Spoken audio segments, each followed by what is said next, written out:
तो हम लोग 251 आके जाके आत्मदाह करेंगे वहां पे मुख्यमंत्री के पास। हम लोग आत्मदाह करेंगे 251 लड़का लोग।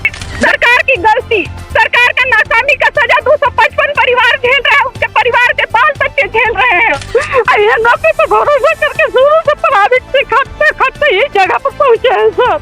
हमको कोई सहारा नहीं है सर। अगर आज हम लोग नौकरी में नहीं आते, कहीं न कहीं काम करते होते। आज हम लोग का बच्चा लोग का नाम कटवाना हमको पड़ गया है आज, क्योंकि हम फीस भर ही नहीं पा रहे। 4 महीने से कहाँ से पैसे नहीं मिल रहा, तो हम लोग कहाँ से हटा दिया हम लोग को।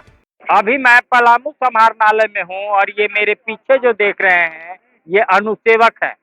कोई 20 साल नौकरी किया है, कोई 5 साल किया है, कोई 7 साल किया है, कोई 10 साल किया है। किसी की नौकरी उसके पिता के मरने के बाद अनुकंपा पे मिली थी, लेकिन एक जनादेश जो सारी की जिंदगी बर्बाद। आज वो अपनी जिंदगी में जो जिंदगी बसर कर रहे थे उस जिंदगी में त्राहिमाम कर रहे हैं। किसी की बेटी की शादी करनी है तो किसी के बच्चे की फीस भरनी है, किसी ने लोन ले रखा है तो उसके घर पे फाइनेंसर धरना दे बैठा है। तो आखिर क्या करेंगे अनुसेवक? जीने के अलावा इनके पास मरने का कोई चारा नहीं है। जैसा कि इन्होंने कहा, इन्होंने धरना भी किया है, प्रदर्शन भी किया है, उपायुक्त से लेकर के राज्यपाल तक को ज्ञापन भी दिया है, लेकिन कोई जगने को तैयार नहीं है। सरकार है कि गहरी नींद में सो रही है। आज 2 दिवसीय धरना है और सरकार को जगाने की तैयारी चल रही है। आखिर क्या कष्ट है? इन्हीं की कहानी, इन्हीं की जुबानी हम जानते हैं। ये विकलांग है, लेकिन तन से नहीं है, तन से है, मन से नहीं है। पढ़ाई लिखाई करी, सरकार के अंदर नौकरी पाया, लेकिन आज नौकरी से हाथ धोना पड़ा। चाहे नियम गलत थी कि नियम संगत गलत थी, ये मायने नहीं रखता, लेकिन मायने ये रखता है कि इनकी जिंदगी बर्बाद हो चुकी है। क्या कहना चाहिए? जी, जैसा कि आप लोग को माध्यम से मैं सरकार से निवेदन करना चाहता हूं कि हम लोग की ज़िंदगी अब ऐसे भी बर्बाद थी। कुछ राहत मिली हुई थी, लेकिन अब सरकार पुनः हम लोगों को वहीं ढकेल दी। हम लोग को पुनः वहीं ढकेल दिया। आइए कुछ महिला हैं जिनसे हम बात करना चाहेंगे कि आखिर क्या है दिनचर्या या जीवन कैसा कट रहा है, पहले की जिंदगी और अब की जिंदगी। क्योंकि जिंदगी तो नर्क बन चुकी है, ये आप भी जानते हैं और हमें भी पता है। आप लोग जैसा देख रहे हैं कि हम लोग का जिंदगी सरकार नरक बना दी है। ये जिला प्रशासन नरक हम लोग का बनाई, हम लोग का थोड़े अपने आप बना, जिला प्रशासन नरक बनाई। देखिए आज हम लोग सब रोड में, सब अनुसेवक भाई रोड में है। कोई कहीं काम कर रहा था, क्यों आप नहीं कर रहा था, लेकिन यहाँ कुछ नहीं। सरकार हम लोग को बिना गलती के हटा दिया। हम लोग कुछ नहीं किए थे, हम लोग का क्या गलती था? सरकार बहाली निकाली, सरकार हम लोग को बहाल की थी और सरकार अचानक हम लोग को हटाती थी। इस स्थिति में हम लोग कहाँ जाए, किसके पास जाए मांगने के लिए कि हम लोग का बच्चा का फीस भरने के लिए पैसा दो, खाने के लिए पैसा दो? किससे मांगे हम लोग? 1-2 महीना तो गुजरे थे, 4 महीना आज हम लोग हटाया हो गया, लेकिन ना सरकार सुन रही है, ना जिला प्रशासन हम लोग का कोई बात सुन रही है। हम लोग बार बार धूप में आके धरना प्रदर्शन कर रहे हैं, लेकिन कोई नहीं सुन रहा। ना सरकार सुनती है, ना हमारा जिला प्रशासन सुन रहा है। ऐसा क्यों हमारे साथ अन्याय हो रहा है?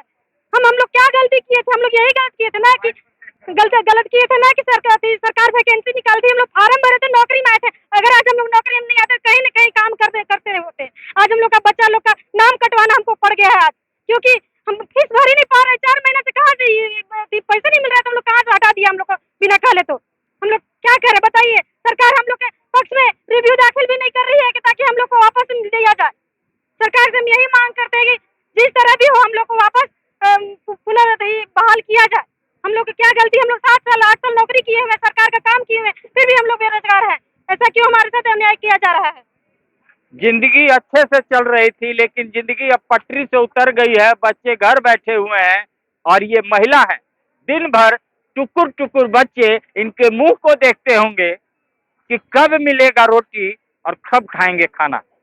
लेकिन घर में अनाज नहीं है साहब, क्या बना के दे उन बच्चों को?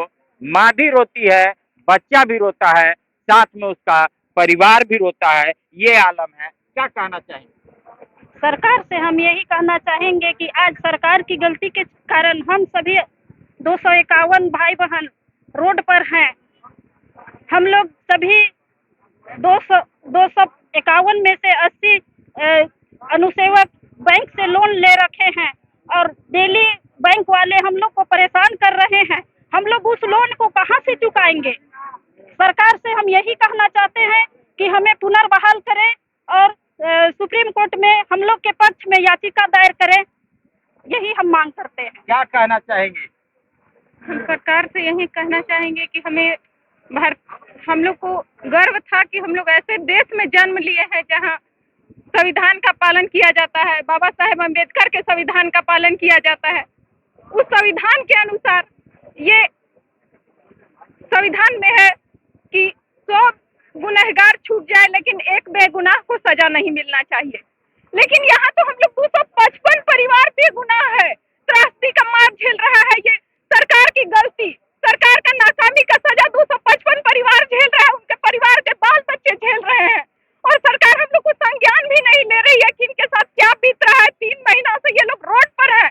हम सरकार से मांग करना चाहेंगे कि कम से कम हमारी दुख और पीड़ा को समझा जाए, रिव्यू पिटीशन फाइल किया जाए और हम लोग को पुनर्बहाल करके हमारा घर में जो चिराग जल रहा था उसको अंधेरा किया गया है, उसको नौकरी के सहारे हम लोग का जीवन यापन हो रहा था उसको अंधकारमय किया गया है।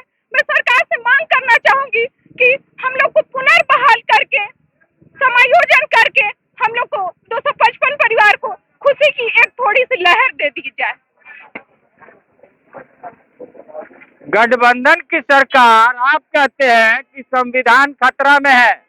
ये महिला बोल रही है कि संविधान को तो खतरे में आप डाल दिए। एक की गलती और ये 251 उसकी सजा भुगत रहे हैं।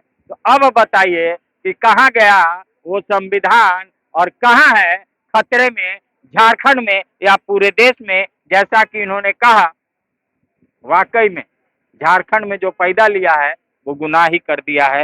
ये क्या कहना चाहेंगे? मेरे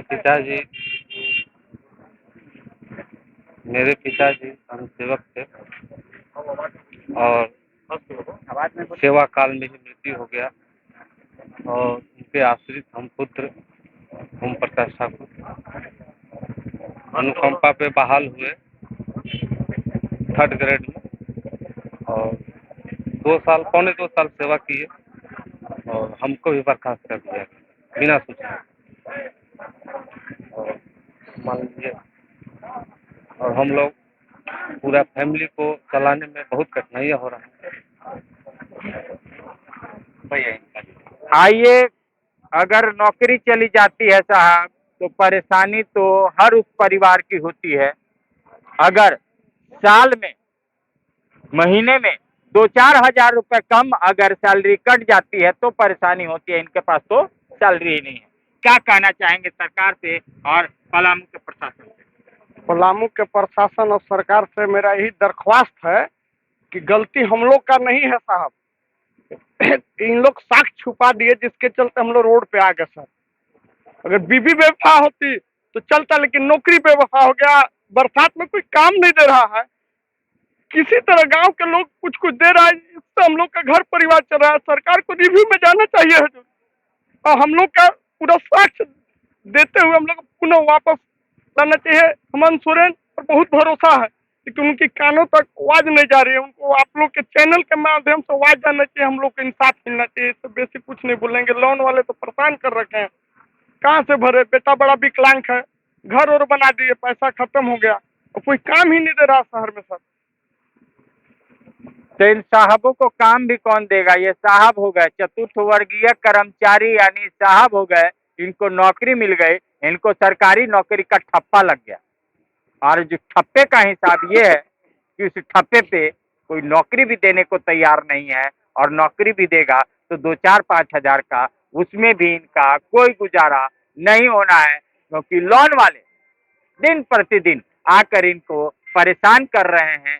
बेटी की शादी करनी है, बच्चे का फीस भरना है, यानी पूरा का पूरा इनका घर उजड़ता जा रहा है। आखिर रोए भी तो किसके पास, जाए भी तो किसके पास, क्योंकि कोई सुनने को तैयार नहीं। तो ये है झारखंड सरकार और यहाँ के प्रशासन, जो उन्हीं के शागिर्द हैं, उन्हीं का काम करते हैं, उन्हीं के साथ दिन रात उठा बैठा। और ऐसा छल इनका निकल गया मल। आज ये घर से बेघर हैं, बीवी बच्चे एक एक दाने के लिए तरस रहे हैं। क्या कहना चाहिए? भैया हमको अभी तक ये पता नहीं चला कि मेरा गलती क्या है।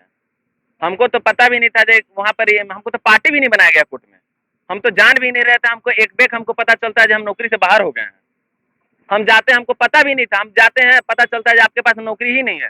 प्राइवेट काम में भी इतना जल्दी नहीं हटाया जाता था, हमको हटाया गया है। बताइए, हमारे बाबा हैं, उनके घर पे गए थे, उनके बेटी का शादी करना था। अभी उनका बेटी का शादी कैसे करें? वो घर पे गए तो रो रही थी उनकी बीबी। हमको तो समझ ही में नहीं आ रहा हम लोग करें क्या। इसी विज्ञापन के आधार पे, इसी तरह के विज्ञापन के आधार पे पूरा झारखंड में वाले 24 जिला में हुआ है। सिर्फ पलामू कहीं क्यों हटाया गया, हमको ये समझ में नहीं आता है। अगर मान लीजिए अगर किसी को अगर मौत भी दिया जाता है, फांसी का सजा भी दिया जाता है, उसको अंतिम इच्छा पूछा जाता है कि भाई आपका अंतिम इच्छा क्या है, आप कम से कम ये तो बताइए। लेकिन इस तरह हमको मेरे से अंतिम इच्छा भी नहीं पूछा गया कि मैं आपका अंतिम इच्छा क्या है। डायरेक्ट फांसी का सजा दे दिया गया। बताइए क्या किया जाए, हम कहाँ जाए, हम लोग कहाँ क्या करें। अब हम लोग तो कुछ समझ में नहीं आ रहा है। और ये सिर्फ और सिर्फ प्रशासन की लापरवाही की वजह से हुआ है। मेरे बात को तो प्रशासन में रखते हैं वहाँ पे सुप्रीम कोर्ट में, हमको तो पता ही नहीं है कि मेरे विज्ञापन पे केस चल रहा है। आप कोर्ट कैसे डिसीजन दे दी बिना पक्ष सुने? कोर्ट को तो कम से कम दोनों का पक्ष सुनना चाहिए था, मेरा भी पक्ष सुनना चाहिए था। हमको क्यों हटाया गया? हमने फॉर्म निकला, हमने एग्जाम दिया, मेरिट बना, एडमिशन अरे काम किए, सारा काम। बोलिए कोई त्रुटि कहीं भी मेरे अगर कर्मचारियों से कोई भी त्रुटि अगर होती है और उसके बाद हटाया जाता है तो हम लोग स्वीकार कर लेंगे। लेकिन काम गलती तो बताया जाए, मेरा गलती क्या है? क्या गलती हो गया जो हमको हटा दिया गया? क्या दोष था? हम इतना मन से काम कर रहे थे, सरकार को आगे बढ़ाने का काम कर रहे। सरकार झारखंड सरकार बोलती है नौकरी देंगे, क्या नौकरी देगी ये बताइए आप? झारखंड सरकार से इतना भरोसा था, अब ये तो नौकरी देने की जगह नौकरी ले ली हम लोग को। हम लोग एक ही मांग कर रहे हैं कि सरकार हम लोग को फिर से समायोजन करते हुए और मेरी बात को कोर्ट में रखे। हम लोग का बस एक ही मांग है। सबसे बड़ी चीज है, ये दुखदाई बात है, ये दुख की कहानी है, ये दुख भरी कहानी है। ये यही सोचते होंगे कि आखिर हम झारखंड में पैदा ही क्यों हुए। नौकरी मिलती है और नौकरी कब चली जाती है, ये एक झारखंड की पुरानी कहानी हो गई है। क्योंकि झारखंड आंदोलन की मिट्टी रही है, आंदोलनकारियों की ये पलामू जिला रहा है। आप जानते हैं नीलांबर पीताम्बर यहीं के हैं, लेकिन फिर भी पलामू और पलामू के प्रशासन चेत नहीं रही है। क्या कहना चाहेंगे? हमारे झारखंड का स्लोगन है, हाय रे हमर सोना झारखंड। कैसे सोना झारखंड? कैसा सोना झारखंड? यहाँ सबसे निचले कर्मचारी, सबसे छोटे तबके के कर्मचारी को बिना बताए, बिना कारण बताए, बिना उसका कोई दोष के उसे बर्खास्त कर दिया जाता है। कैसे सोना झारखंड बनेगा? हमारे निचले तबके के कर्मचारी कैसे अपने जीवन यापन करेंगे? 7 साल हम लोगों ने सेवा दिया, कोई दोष हम लोग पर नहीं है।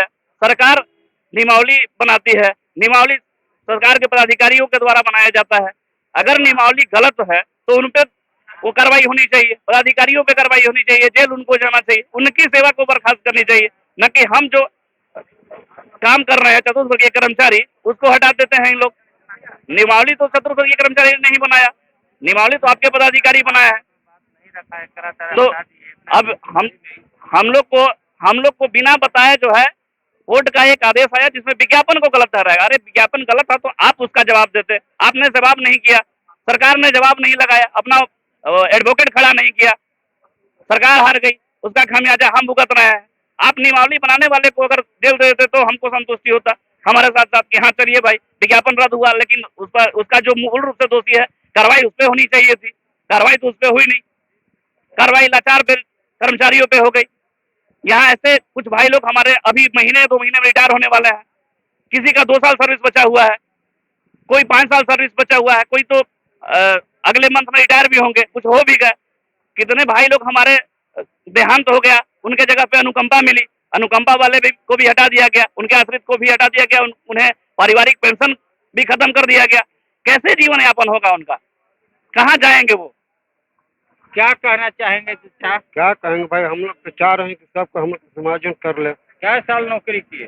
7 साल नौकरी किए। 7 साल नौकरी की। हाँ, कुछ ऐसा लगता था कि पीछे में पहले देने को में भी काम किए थे, लगातार करते हुआ हम का 18 में हुआ, 18 के बाद वोट दिए थे हेमंत जी को? सबको वोट दिए तो वो इसीलिए बैठा दिए सबके। अच्छा, वोट दिए इसीलिए बैठा दिए। हाँ। क्या कहना चाहते हैं हेमंत जी को? हम ही कहे कि नौकरी में जैसे थे वैसे ले लाए, अब क्या कहेंगे। इनका बेटी का भी ब्याह करना था, अभी जस्ट इनका 6 महीना के बाद इनका बेटी का ब्याह का डेट रखा हुआ था। अब बताइए कैसे शादी करेंगे, आप ही बताइए। हम लोग के पास कोई ऑप्शन, हम लोग तो राज्यपाल से हम लोग इच्छा मृत्यु का मांग कर रहे हैं। अब अगर इच्छा मृत्यु अगर वो नहीं भी देते हैं तो हम लोग 251 आके जाके आत्मदाह करेंगे वहां पे मुख्यमंत्री के पास। हम लोग आत्मदाह करेंगे, 251 लड़का लोग जाके मुख्यमंत्री के दरवाजे पे आत्मदाह करेंगे। आज बाल बच्चा के साथ में जाके दाह करेंगे। बताइए क्या करे, क्या करे आदमी है यहाँ पे जाके, बताइए क्या कहे, क्या करे ये व्यक्ति, बताइए। ये जाके भी मार और चावल जाके खा के आया है व्यक्ति, नमक तक खाने के लिए नहीं जुड़ रहा है। अब बताइए। चतुर्वर्गीय कर्मचारी जिंदाबाद, कर्मचारी एकता जिंदाबाद, कर्मचारी एकता जिंदाबाद। तो इनका कहना है कि ये तिल मरने से अच्छा है एक बार मर जाए, और सीधा मुख्यमंत्री जी को कह रहे हैं कि आप हमारी नौकरी नहीं दे सकते तो मौत दे दीजिए। राज्यपाल को हमने ज्ञापन सौंप दिया है, और अगर ये नहीं होती तो हम सारे के सारे आत्मदाह कर लेंगे। तो सरकार को सोचनी पड़ेगी इनके लिए, क्योंकि इन्होंने सेवा दिया है, अनुसेवक हैं, हर समय काम किया है। तो हमारी विनम्र आग्रह है कि इनकी सेवा पे रखा जाए। क्या कहना चाहेंगे? सर, आपके चैनल के माध्यम से हम ये कहना चाहते हैं, सरकार से ये कहना चाहते हैं कि आप अपनी नाकामी नहीं छुपा सकते हैं। आप अपनी नाकामी बिल्कुल नहीं छुपा सकते हैं। जब ये मामला सुप्रीम कोर्ट में लंबित था तो आपने, राज्य सरकार उसमें पार्टी थी, आपने इस मामले को, विज्ञापन का जो आरक्षण रोस्टर का पालन हुआ था और पूरी मामला जो आपने बहाली प्रक्रिया की थी उसका पूरा ब्यौरा आपने सुप्रीम कोर्ट को नहीं रखा। आपने इसको जूनियर से जूनियर एडवोकेट और 2 लाइन का काउंटर एफिडेविट दायर कर करके और छोड़ दिया। नतीजतन ये विज्ञापन सुप्रीम कोर्ट ने रद्द किया, जिसके चलते हम सभी आज बेरोजगार हो गए। आपकी नाकामी का ही पूरा ठिकरा हम सभी के आज भुगभोगी बने हुए हैं। बताइए, हम सभी में 80% वैसे लोग हैं जो बैंकों से लोन लेकर के रखे हुए हैं। सब सरकारी कर्मचारी जब थे आपकी बर्खास्तगी के पहले, तो 80% बैंकों से लोन लेकर के, कर्ज लेकर के घर बनाना, बेटी के शादी करना, अन्य नितांत जरूरी कार्यों से लोन लिए हुए थे। आज उनके रहना मुश्किल हो गया है। बैंक के कर्मचारी उनको जीना मुहाल कर दिए हैं। बताइए उनके ऊपर क्या बीतता होगा। उनको नमक तेल जुटाने के लिए, 2 वक्त की रोटी जुटाने के लिए कोई रोजगार नहीं है, उन्हें कहीं काम नहीं मिल रहा है, और बताइए वो बैंक का लोन कैसे भरेंगे? मुझे ये बताइए। जब आपकी, मुख्यमंत्री महोदय, मैं याद कराना चाहता हूँ, जब आपकी मामला माननीय सुप्रीम कोर्ट में गया था तो आपने बेल लेने के लिए सीनियर से सीनियर एडवोकेट खड़ा किया था। अब उसी तरह से यदि इस मामले में आपने जोरदार पूर्वक से समर्थन देते हुए अगर आपने सीनियर से सीनियर एडवोकेट रखते तो आज ये हालत नहीं होता और हम सभी बेरोजगार नहीं होते। तो ये हेमंत जी को याद भी दिला दिया कि साहब, आप जब जेल गए थे तो इंडिया के टॉप वकील रखे थे, लेकिन जब हमारा मामला उठा तो कहीं कुछ नहीं, नदारत। तो इनका कहना है कि ऐसी दोहरी नीति नहीं चलेगी। क्या हम आत्मदाह कर लें, और अगर हमें नौकरी नहीं मिलती तो हम वाकई में आत्मदाह कर लेंगे। हम लोग को बर्खास्त किया गया है, उसी तरह फिर से वापस बहाल कर लिया जाए फिर से। क्या कहना चाहेंगे? हम बहुत दिक्कत में है सर। हम शुरू से देखिए सर कि प्राइवेट में खट रहे थे, और प्राइवेट में खटते खटते दोनों हस्बैंड, दोनों मियाँ बीवी कर रहे थे। 24 साल हमको हस्बैंड खटे, 10 साल हम खटे सर प्राइवेट में, कि सरकारी हो जाएगा सर, अनुभव मिल जाए, अनुभव से जीत होगा, हाई कोर्ट केस करेंगे तो नौकरी हो जाएगा। हस्बैंड और हम दोनों भारत हैं हाई कोर्ट में, और हुआ भारत है सर। अभी बाहरी में नौकरी हुआ। हस्बैंड हमको कैसे चिट्ठी मिलना था सर, वैसे हमको हस्बैंड दुनिया से उठ गया सर। उनका बरखी था सर, तो यहाँ हम चिट्ठी मिला था सर। तो हस्बैंड 24 साल खटे थे सर, आखिर कोई चीज नहीं हुआ। तो हमको हुआ था सर 10 साल के अनुभव से नौकरी हुआ था सर, हाई कोर्ट से डिग्री से, और नौकरी हुआ था सर। 4 को बेटी है सर, हमको बेटा नहीं है सर, मेरा हस्बैंड है सर। और ये नौकरी पर भरोसा करके शुरू से प्राइवेट से खटते खटते ये जगह पर पहुंचे हैं सर। हमको कोई सहारा नहीं है सर। भगवान को लड़का दिया, लड़का भगवान ने देगा सर, तो किसका सर जो है सर, 4 को बेटी है सर। हमको कोई नहीं है, आगे पीछे कोई नहीं, ना यार ससुराल सब है, गरीब है सर, सबका माता खाता है सर। यह भरोसा पर हम प्राइवेट चूल्हा जले और ये जो कुड़ कुड़ के रह रही हैं वो ना हो। और मैं तो ये कहूँगा, ऊपर वाले के घर में देर है अंधेर नहीं, जैसा कीजिएगा वैसा पाइएगा।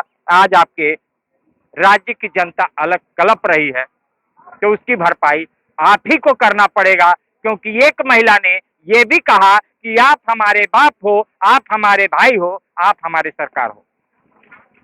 तो इसको देखा जाए और देख के किया जाए, क्योंकि महिलाएं कुढ़ रही हैं, अनुसेवक कुढ़ रहा है। इनके बच्चे ये 250 हैं, लेकिन एक के पीछे अगर 5 होगा तो आप सोच सकते हैं कि कितने लोग हैं। 2,500 से 3,000 लोग इन अनुसेवक की वजह से प्रभावित हैं, उनका घर द्वार लूट रहा है। तो हेमंत जी और जिले के आला अफसर, मैं विनम्र आग्रह करता हूं कि जो प्रावधान हो उसको देख करके इनको समाहित करने की कोशिश कीजिए, इनको नौकरी पे रखने की कोशिश कीजिए, ताकि ये दुआ दे और आपका घर फले। नहीं तो आप सब जानते हैं, आप सब जानते हैं।